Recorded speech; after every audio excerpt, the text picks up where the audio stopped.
추석 명절 어떻게 잘 보내셨는지 모르겠어요. 참 유례 없이 긴 명절이고 또 언제 또 이런 또 긴 명절이 오나 어떤 뉴스는 또 그런 것들을 추적하기도 하는데요. 그러고 나니 벌써 10월 중순이 되었네요. 10월에 기억되는 역사적 사건 어떤 것들이 있나요? 11.26 그렇죠. 11.26 사태가 생각나죠. 1979년 10월 26일 박정희 전 대통령이 총에 맞아 죽고 말았죠. 그런데 그보다 70년 전인 1909년 10월 26일에 무슨 일이 있었는지 아시나요? 제가 요 도입을 딱 1년 전에도 했었어요. 1909년 10월 26일은 안중근 의사께서 이토 히로부미를 하얼빈에서 저격한 날이에요. 공교롭게 날짜가 똑같아요. 딱 70년 전. 이런 안중근 의사의 몸부림에도 불구하고 나라를 빼앗기는 비극을 피할 수 없었죠. 이듬해인 1910년 8월 29일 한일 강제 병합이 체결되었고요. 우리 민족은 일제강점기라는 극한 어둠에 빠지게 되었죠. 그러다가 1945년 8월 15일 잃어버린 빛을 되찾게 되었고 올해 2025년은 80주년이죠. 80년 전에 광복을 기념하는 그런 날이 되었습니다.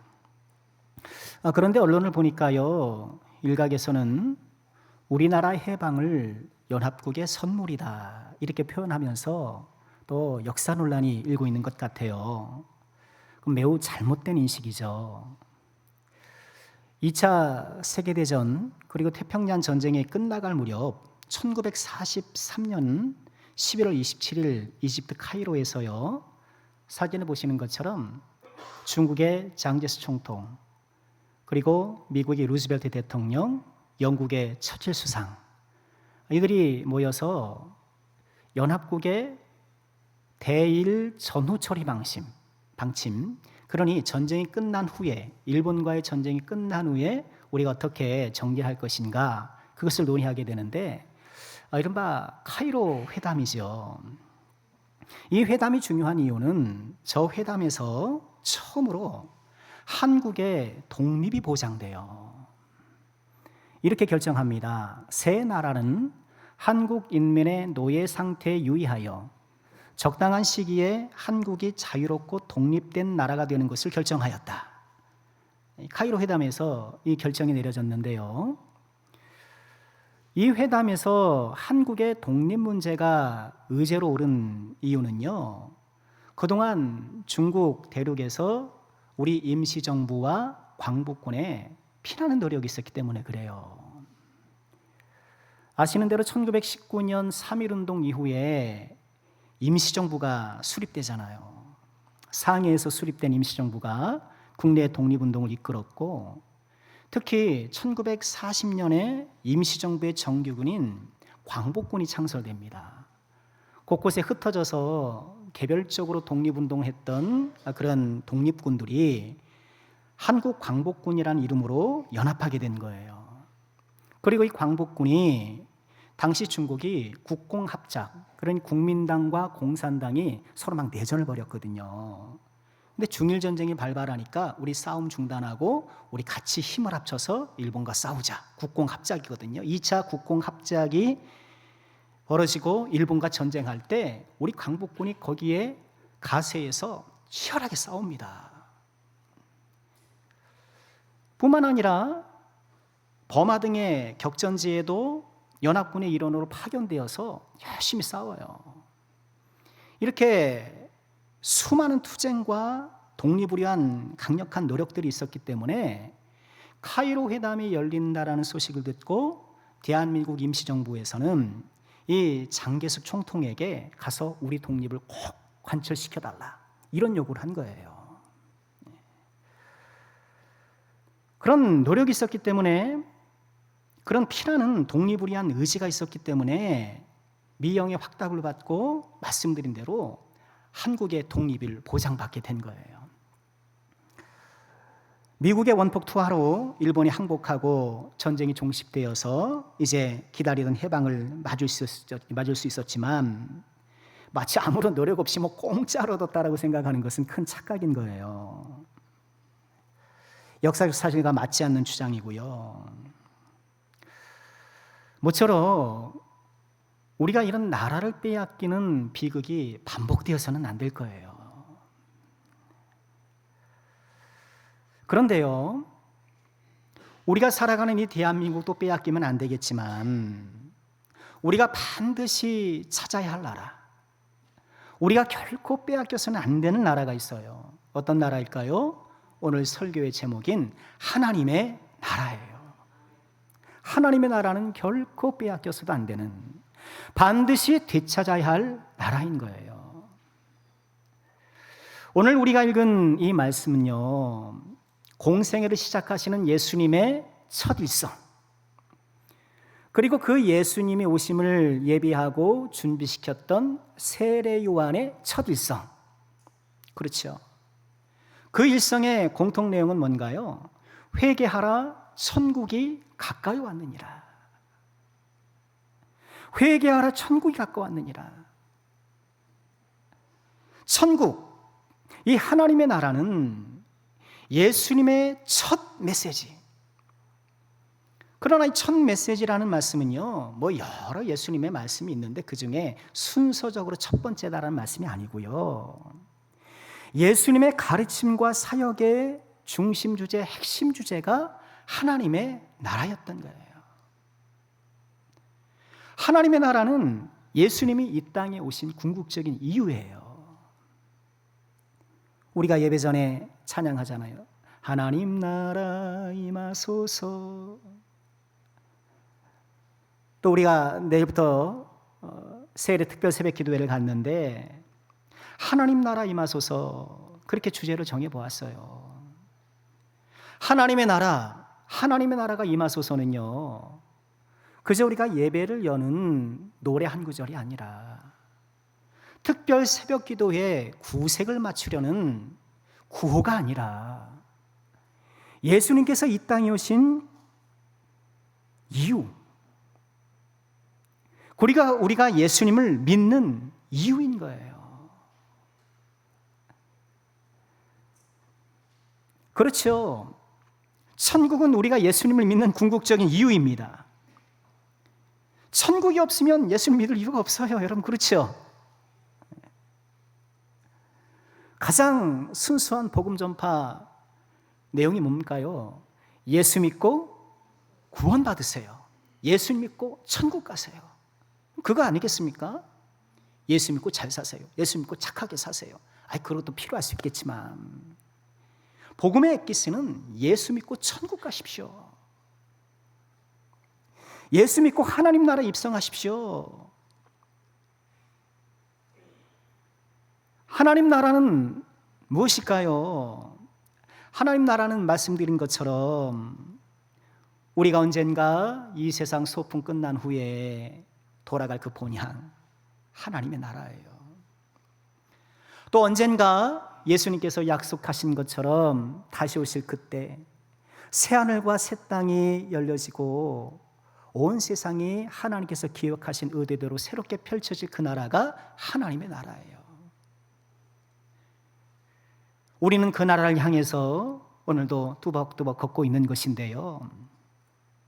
하지만 하나님의 나라는 단지 우리가 이 다음에 이 생을 마감하거나 주님 다시 오실 그때에 우리가 들어가는 나라가 아니고, 그 나라만이 아니고 지금 내 삶에서 하나님의 통치를 따라 살아가는 것이 하나님의 나라예요. 하나님의 나라는 하나님의 통치예요. 하나님의 나라는 예수님 안에서 이미 시작되었고 예수님이 다시 오실 때 그 나라가 완성될 거예요. 우린 지금 하나님의 나라를 살아가고 있는 사람들, 우리의 이 현실, 이 땅에서의 국적은 대한민국이지만, 그렇지, 우리 다 대한민국 국적이시죠? 외국 국적 있으신지 모르겠습니다만, 그러나 우리의 진정한 영적 국적은 어디인가요? 하나님의 나라.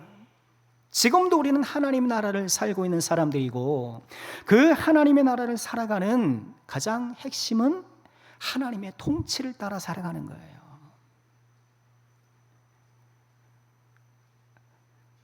하나님의 나라와 관련해서 오늘은 두 가지를 말씀드리고 싶어요. 첫째는요, 하나님의 나라는 우리를 위한 예수님의 대안이라는 거예요. 죄와 고난으로 점철되어 있는 우리 인생들, 우리 인생의 대안으로 예수님께서 제시하신 것이 하나님의 나라예요.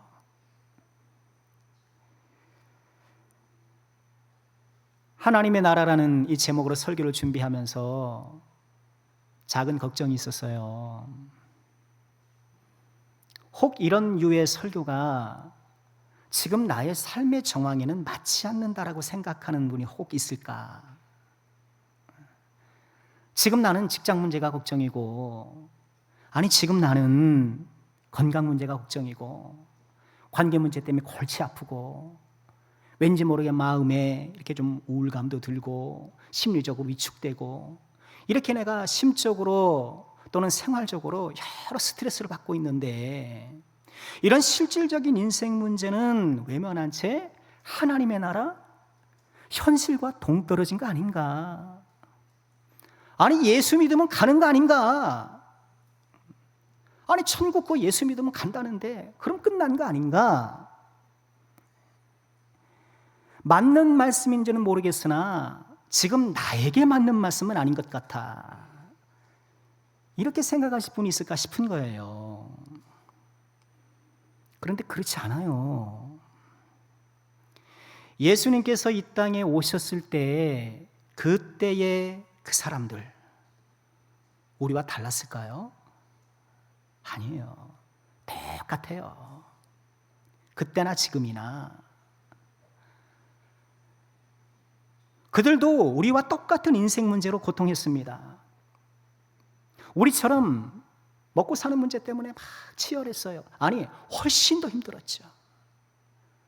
그래도 우리는 뭐 굶진 않잖아요. 당시 사람들은 굶는 것이 일상이었어요. 질병의 문제, 여러분 그래도 우리는 이 질병의 문제에 그래도 우리가 병원 가서 약도 먹고 이런 의학의 발전, 하나님께서 그걸 발전시켜 주셔서 우리가 대처할 수 있는 능력이 있잖아요. 이전에 그런 게 뭐 있어요? 질병이 침투하면 속수무책으로 당하는 거예요. 꼼짝 못하는 거예요. 관계의 문제, 신분제도가 있던 사회 아닙니까? 얼마나 억울하고 원통한 일이 많았겠어요. 내가 신분이 낮아서, 사회적 지위가 낮아서. 요즘에도 우리가 뭐 그런 일이 없지는 않습니다만, 우리보다 훨씬 더 산적한 인생의 문제와 고통의 짐을 안고 살아갔던 사람들이 예수님이 오셨을 때 그때 사람들이라는 거예요. 우리가 별반 다를 게 없어요. 물론 주님께서는 이런 고통 가운데 있는 한 사람 한 사람을 위해 이른바 맞춤형 사역도 하셨어요. 다 그 사람에게 맞는. 각색 질병 고쳐주셨고, 사마리아 여인 생각해 보세요. 남편이 5이나 되었던 참 골치 아프게 살아갔던 여인 아닙니까? 이 사마리아 여인에게 다가가시는 이 예수님의 다가가시는 이 또 대화하시는 이 모습은요, 오늘날의 상담학적 관점에서 보아도 매우 훌륭한 접근이라고 평가를 해요. 물 좀 달라. 우물가니까. 이 물을 달라라고 하는 자연스러운 요청을 통해서, 그러나 유대인이 사마리아 사람들에게 말을 거는 일종의 파격, 이 물에 대한 접근을 통해서 생수이신 자기 자신을 소개하는 자연스러운 연결. 예수님의 이 상담적인 접근이 굉장히 뛰어나다라고 평가를 해요. 이처럼 주께서 한 사람 한 사람에게 맞춤형 사역을 하신 것은 틀림없습니다만, 그러나 예수님의 가르침과 사역의 중심은 언제나 하나님의 나라였어요. 그리고 그 맞춤의 사역 목적도 하나님의 나라인 거예요. 그런 질병 치유를 통하여서 헝클어지고 무너진 그의 삶을 일으켜 세워주셔서 결국 원하시는 것이 뭐예요? 목적하신 것이 뭐예요? 하나님 나라의 백성으로 살도록 하신 거예요. 내가 질병이 나았단들, 나의 복잡했던 삶이 대충 정리되고 평온을 되찾았다 한들 하나님의 나라를 살지 않으면 무슨 소용이 있겠어요?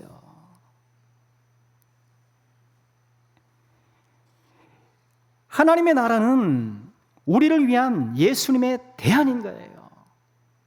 예수님의 가르침과 사역의 중심은 언제나 천국 하나님의 나라였던 거예요. 산상수훈을 통해서 천국 시민이 어떤 삶을 살아야 하는가, 천국과 관련된 수많은 비유들, 이제 우리가 특세 때 그 말씀을 묵상하려고 해요. 마태복음을 쫓아가면서 예수님의 천국 말씀을 좀 중심적으로 묵상하고 싶어요. 물론 예수님의 모든 말씀이 이 천국과 관련된 말씀이지만 천국 직접 언급하셨던 그 말씀들 하나하나 찾아가면서 우리가 묵상하려고 하는데, 기도하려고 하는데요, 복음서를 읽으면 예수님의 가르침과 사역의 중심이 천국이라는 것을 금방 알게 되는 거예요. 예수님께서 이 땅에 오셨을 때 다양한 사람들의 다양한 고통, 그 인생의 질고를 우리 예수님께서는 하나님의 나라를 솔루션으로 제시하시면서 그것을 풀어가기를 원하시는 거예요. 다양하고도 곤고한 일상의 문제, 그 해법이 하나님의 나라인 거예요. 우리는 예수님의 처방, 예수님의 이 해법을 믿음으로 좀 받아들여야 돼요. 예수님이 이런 말씀을 하셨어요. 그러므로 염려하여 이르기를 무엇을 먹을까, 무엇을 마실까, 무엇을 입을까 하지 말아라. 이는 다 이방인들이 구하는 것이다. 거기에 몰두하고 그것을 목적으로 살아가는 것, 이방인이 하는 것이다. 너희 하늘아버지께서 이 모든 것이 너에게 있어야 할 줄을 아시느니라. 그런즉 너희는 먼저 그의 나라와 그의 의를 구하라. 그리하면 이 모든 것을 너희에게 더하시리라. 이것이 모든 인생 문제의 실질적 문제라고 주장하고 있는 우리의 모든 문제에 대한 예수님의 근본적인 해법인 거예요. 먼저 하나님의 나라를 추구해봐라. 하나님의 나라를 의롭게 살아가는 백성이 되기 위해서 노력해봐라. 내가 이 모든 것들을 너희에게 더해주리라. 여러분, 이 말씀 믿으시길 주 이름으로 축원합니다. 우리가 이 말씀 좀 믿어야 돼요. 믿고 도전해야 돼요. 우리는 문제에 직면하면 실질적인 방안들을 자꾸 생각하게 돼요. 물론 그것도 생각해야 돼요. 우리에게 하나님께 주시는 지혜에 따라서. 그러나 그것이 해법이 아니에요. 내 인생의 문제가, 진생의 짐이 무거우면 무거울수록 하나님의 통치를 따르는 삶을 더 추구해 나가는 거예요. 하나님께서 제시하시는 믿음의 방식을 악착같이 해보는 거예요. 내가 인생 문제에 그렇게 고통하면서, 내 삶의 짐 때문에 그렇게 비틀거리면서 내가 얼마나 기도로 두드려 보았는가. 구하라 너에게 주실 것이요 찾으면 찾을 것이요 문을 두드리라 그러면 열릴 것이니. 여러분, 두드리고 있는가? 몇 번 두드리고 말고 정말 문이 열릴 때까지 두드리는가? 급해 보세요. 문이 닫혔어도 열릴 때까지 두드리지 않겠습니까? 오직 그 문이 열려야만 뭐가 해법이, 방법이 생긴다고 하면 그 문 두들 때까지 열릴 때까지 두드리지 않겠어요.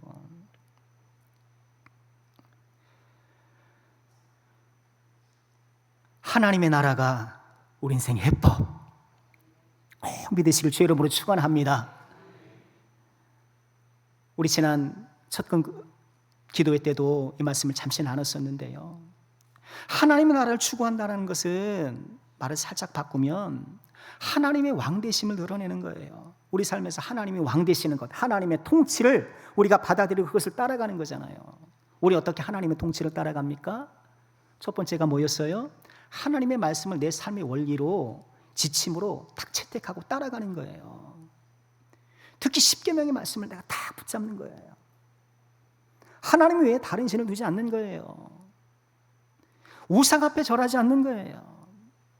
여호와 이름을 망령 때 일컫지 않는 것이고 안식일을 기억하여 거룩히 지키는 거예요. 부모를 공경하고 살인하지 말고 간음하지 말고 도둑질하지 말고 이웃에 대해 거짓 증거하지 말고 헛된 탐심을 물리치고 십계명을 내 삶의 지침으로 말뚝을 탁 박아놓고 그런 다음에 뭘 하는 거죠. 그게 하나님의 통치를, 하나님의 다스리심을, 하나님의 나라를 살아가는 방법인 거예요. 10가지 기둥 가운데 지금 흔들흔들거리는 게 뭐예요? 그거 방치하고 믿음의 집을 지으려고 하는데 그게 되겠습니까? 기둥이 흔들리는데 어떻게 집이 세워지겠어요? 어떻게 하나님께 주시는 축복을 받아내겠어요? 흔들흔들 하는데. 둘째로 하나님께 결정권을 드리는 거예요. 내 인생의 선택과 결정의 순간 하나님께 기도하면서 하나님의 뜻을 구하는 거예요. 하나님의 왕 되심, 왕은 뭐 하는 사람이에요? 결정하는 사람이에요. 이렇게 의견 제시하고 저렇게 의견 제시하고 이렇게 해야 됩니다, 저렇게 합니다. 그 모든 의견들을 수렴해서 최종 결정하는 게 왕이에요. 하나님께 왕의 결정권을 드려야 돼요. 결정권을 드리는 방법은 기도하는 거예요. 내 선택과 결정의 순간, 우리는 항상 기도해야 되지만 우리 인생의 중요한 선택과 결정의 순간에는 더 기도하셔야 돼요. 기도해야 된다고 막연하게 기도해야지 이게 아니고요, 딱 작정해서 기도하는 거예요. 내 인생에 중요한 결정이 있다고 생각할 때에, 판단할 때에 내가 3일이 됐든 일주일이 됐든 열흘이 됐든 하나님께 딱 작정하고 딱 기도하는 거예요. 그 기도 가운데 하나님께서 우리의 마음에 감동을 주시고 우리의 생각을 움직여 주시고, 근데 기도할 때마다 꼭 그렇게 어떤 감흥이 있는 것은 아니잖아요. 그렇죠? 그렇지 않을 수가 있잖아요. 그렇다 하더라도 그렇게 내가 기도하면서 선택하고 결정할 때에 하나님께서 그 은혜로운 섭리로 우리의 삶을 다 이끌어 가시는 거예요. 기도보다 앞서가지 마세요. 꼭 기도를 앞세우세요.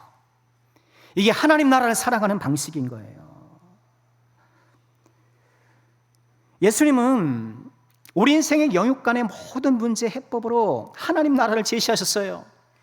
우리가 하나님의 통치 안에 들어갈 때, 그 통치를 받고 하나님 나라의 진정 왕으로 모시고 살아갈 때 우리에게 있어야 할 것들을 보충해 주시고 해결해 주시는 은혜를 베풀어 주신다고 약속해 주신 거예요. 이 말씀을 꼭 기억하시고 우리 하나님의 해법을 내 인생의 해법으로 적용하시어서 우리 하나님께서 베푸시는 놀라운 역사를 경험하시기를 주의 이름으로 축원합니다. 하나님 나라와 관련해서 우리가 결코 잊지 말아야 될 두 번째는요, 하나님의 나라는 회개하는 사람들의 나라라는 거예요.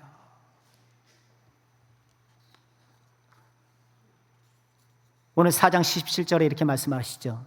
이때부터 예수께서 비로소 전파에 이르시되 회개하라 천국이 가까웠느니라. 근데 이 말씀이요, 이때부터 예수께서 비로소 전파하셨다. 표현이 길죠. 이 똑같은 표현이 마태복음 16장 21절에도 등장해요. 이때부터 예수 그리스도께서 자기가 예루살렘에 올라가 장로들과 대제사장들과 서기관들에게 많은 고난을 받고 죽임을 당하고 제3일에 살아날 것을 저희들에게 비로소 나타내셨다. 우리 어선은 다르지만 원문의 어선은 똑같아요. 이 마태복음 16장 언제 하신 말씀인지 기억하시죠? 마태복음 16장 16절, 주는 그리스도시요 살아계신 하나님의 아들입니다. 베드로의 신앙 고백인 거예요. 이 베드로의 신앙 고백을 딱 들으시고 때가 됐구나, 비로소 예수님께서 이 비밀을 공개하신 거예요. 내가 죽을 것과 부활할 것을 처음으로 공개하신 거예요. 마태복음 4장 17절도 마찬가지인 거예요. 비로소 전파하셨다. 마치 무언가를 꼭 참았다가 한참을 준비했다가 마침내 때가 되자 터뜨리는 거예요. 하나님의 나라가 그런 나라라는 거예요.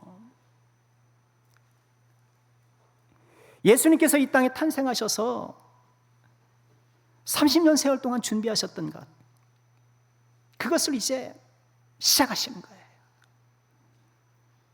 뿐만 아니라 첫 인류가 에덴에서 타락한 이후 예수님께서 오시기까지의 그 숱한 구속사의 역사의 시간이 바로 이때를 초점하고 있는 거잖아요. 그 숱한 시간을 기다리셨다가 이제 비로소 말씀하시는 거예요. 성부, 성자, 성령 삼위일체 하나님께서 오랫동안 준비해 오셨던 하나님의 나라, 그런데 그 나라를 누가 들어갈 수 있습니까? 회개하는 사람이 들어갈 수 있다는 거예요. 회개 없이는 그 나라를 들어갈 수가 없고, 회개 없이는 그 나라를 살아갈 수가 없다는 거예요. 여러분, 우리가 꼭 기억해야 돼요.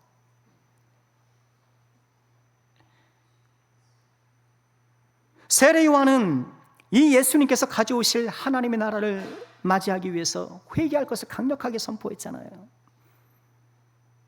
우리가 읽지는 않았습니다만 3장 7절 이하의 말씀 보면, 요한이 많은 바리새인들과 사두개인들이 세례 베푸는 데 오는 것을 보고 이르되, 독사의 자식들아, 누가 너희를 가르쳐 임박한 진노를 피하라더냐.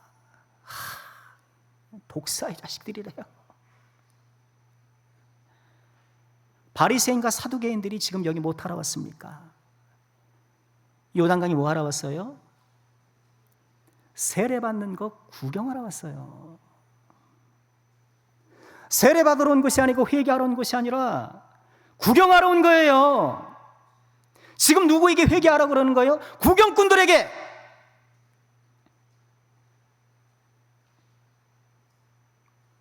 나는 예배자인가? 나는 구경꾼인가?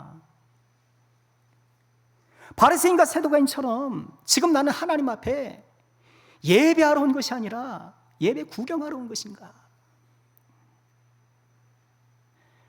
나는 믿음의 경주자인가? 우리가 히브리서 말씀 묵상하면서요, 하나님의 나라를 살아내기 위해서 믿음의 고분분투를 하고 있는 믿음의 경주자인가?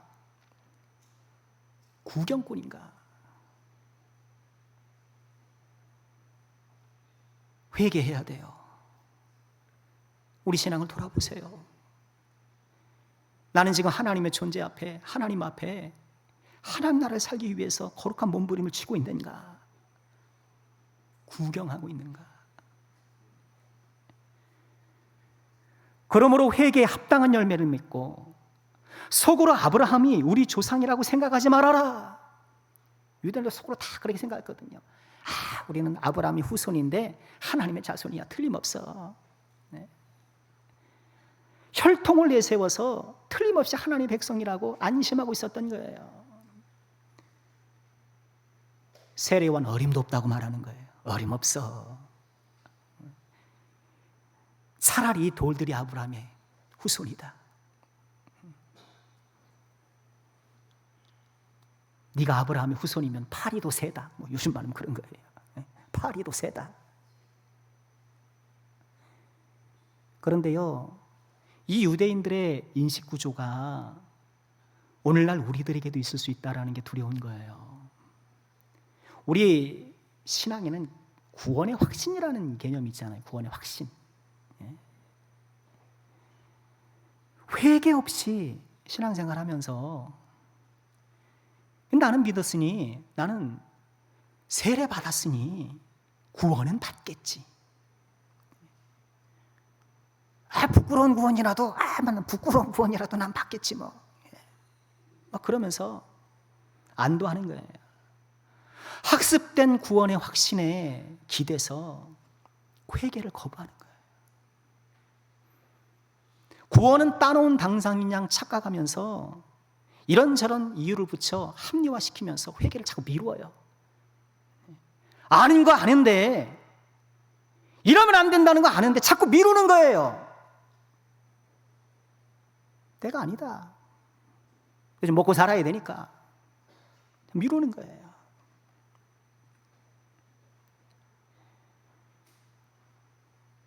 이미 도끼가 나무 뿌리에 놓였으니 좋은 열매를 맺지 않은 나무마다 찍혀 불에 던져질 것이다. 여기 말씀 두려워해야 돼요. 두려워해야 돼요. 좋은 열매, 즉 회개에 합당한 열매를 맺지 않는 나무마다, 회개하지 않는 나무마다 찍혀 불에 던져진다.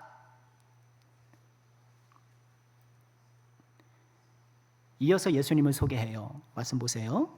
나는 너희로 회개하기 위하여 물로 세례를 베풀거니와 내 뒤에 오시는 이는 나보다 능력이 많으시니 나는 그의 신을 들기도 감당하지 않는다. 그런데 그 예수님 어떻게 해요? 그는 성령과 불로 너에게 세례를 베푸실 것이다. 성령과 불로 세례를 베푸신다. 우리를 구원해 주신다는 거잖아요. 근데 여기까지만 읽으면 참 좋은데 말씀이 이어져요. 손에 키를 들고 자기의 타작마당을 정하게 하사 알곡은 모아 곡간에 들이고 쭉정이는 꺼지지 않는 불에 태우시리라.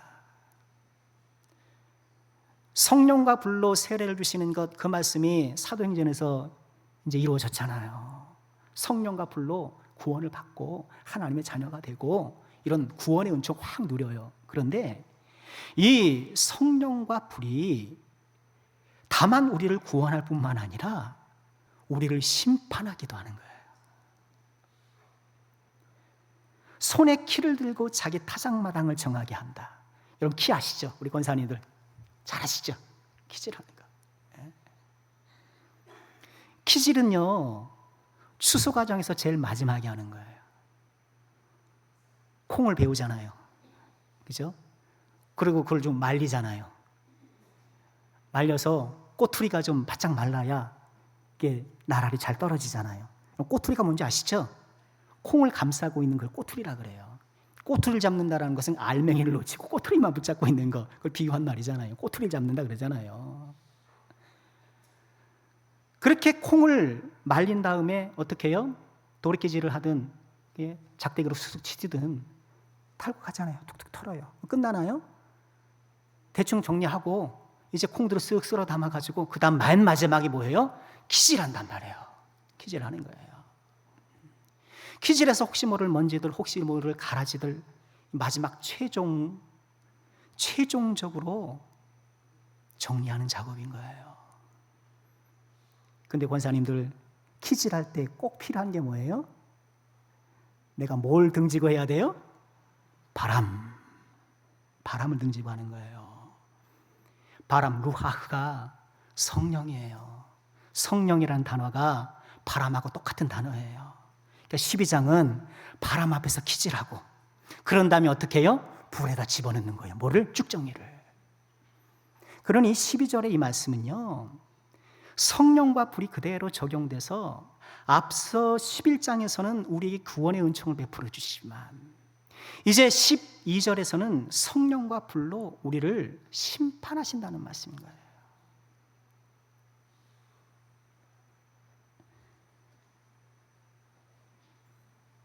회개는 필수예요.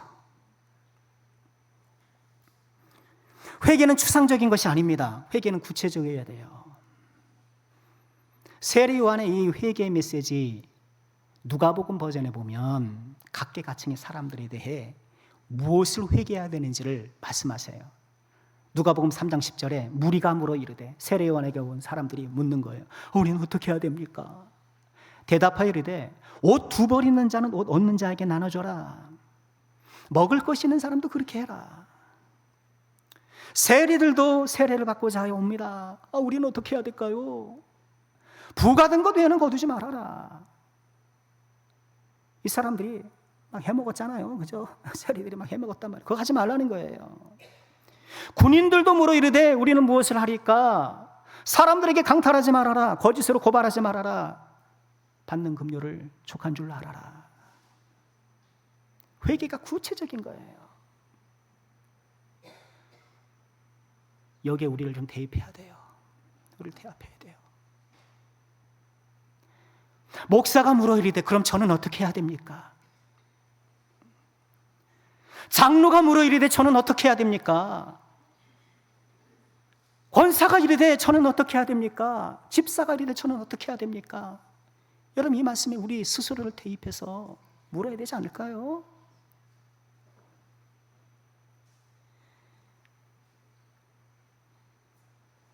잘못되었다는 것을 알면서도 회개를 미루고 있는가? 발 끊어내야 돼요.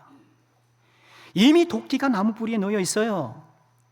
이미 성령의 바람으로 기질이 시작되었어요. 내가 알고 기금 입증해야 되잖아요. 알고 그러 남아야 되잖아요. 지금 회개하지 않는 사람이 나중에 회개할까요? 나중에 내가 때가 돼가지고 그때 좀 내 형편이 좀 나아지고 그때는 내가 주님을 잘 믿어보겠다? 천만에요. 회개는 지금이에요. 예수님 이렇게 말씀을 하셨어요. 이러므로 그들의 열매로 그들을 알리라. 나더러 주여 주여 하는 자마다 다 천국에 들어갈 것이 아니요 다만 하늘에 계신 내 아버지의 뜻대로 행하는 자라야 들어가리라. 그날에 많은 사람이 나더러 이르되 주여 주여 우리가 주의 이름으로 선지자 노릇하며 주의 이름으로 귀신을 쫓아내며 주의 이름으로 많은 권능을 행하지 아니었나이까 하리니 그때 내가 그들에게 밝히 말하되 내가 너희를 도무지 알지 못하느니 불법을 행하는 자들아 내게서 떠나가라.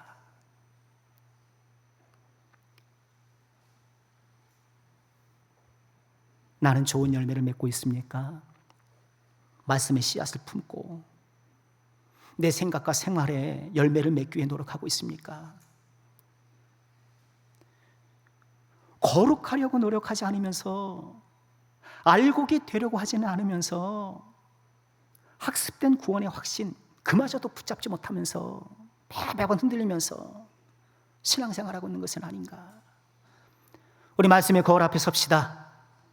십계명의 거울 앞에 서시길 바랍니다. 산상수훈의 거울 앞에 서시길 바랍니다. 우리 회개합시다. 내가 여전히 근절하지 못하고는 죄가 있다면 회개하십시오. 회개해야 마땅함에도 불구하고 자꾸 차일피일 미루고 이런저런 핑계대면서 합리화하면서 안고 가고 있는 죄가 있다면 당장 회개합시다. 회개해야 삽니다. 회개가 생명입니다. 하나님 나라는 회개하는 자의 나라입니다. 말씀 마치겠습니다. 우리 인생의 영육간의 모든 문제에 대안으로 우리 예수님은 하나님 나라를 제안하셨어요. 이 하나님의, 이 예수님의 대안을 믿음으로 받으시고 우리 하나님의 역사하심을 체험하시길 주의 이름으로 축원합니다. 하나님의 나라는 회개하는 나라예요. 회개하는 사람의 마음속에 하나님 나라가 임합니다. 회개하는 사람만이 하나님 나라의 백성이 될 수 있습니다.